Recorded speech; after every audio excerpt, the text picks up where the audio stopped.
Avec Liabona, Gaspard, Alexandre et moi-même, on est parti d'un simple constat. La plupart des chantiers sont souvent livrés avec du retard. Donc c'est un problème d'organisation et de gestion de l'organisation pour les chefs de chantier qui est très compliqué, puisqu'ils doivent gérer à la fois les intervenants extérieurs, les électriciens, les entreprises extérieures, et ils doivent aussi gérer le fait qu'ils ont beaucoup de chantiers à suivre, et cela pose un problème puisque certains sont à des centaines de kilomètres les uns des autres, et donc se déplacer est parfois compliqué. Donc le suivi est toujours très compliqué.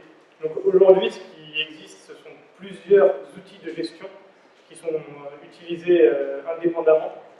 Et donc il y a des outils de gestion et des outils aussi papier, juste sur les chantiers. Vous verrez souvent un chef de chantier avec un gros bloc-notes qui permet de suivre le chantier. Et donc, nous, on propose voilà, de changer ça.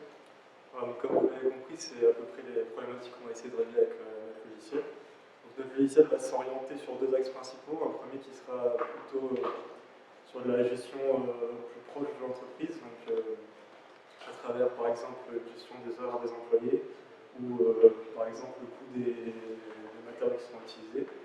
Et d'un autre côté, on aura un accès un peu plus, si je puis dire, communautaire entre chacune des entreprises qui sera sur le chantier.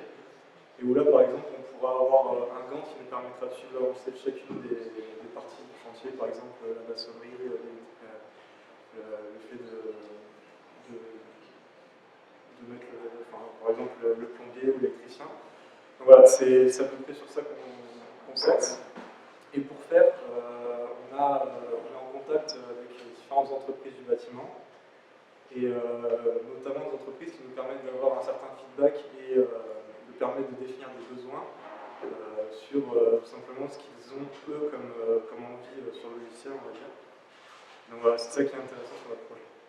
Au niveau des technologies, on pense utiliser AngularJS pour le front-end, ainsi que gérer le multiplateforme. Le back-end reste encore à définir, car nous avons des fonctionnalités qui imposent une architecture particulière. C'est pour ça que nous demandons de notre sponsor une aide en architecture logicielle pour nous permettre de résoudre les différentes problématiques de notre solution. Nous souhaitons également un accompagnement dans une logique de livraison en continu, car à la fin de notre projet, nous souhaitons commercialiser notre projet, et donc nous voulons rester professionnels de ce point de vue-là. Merci de votre attention.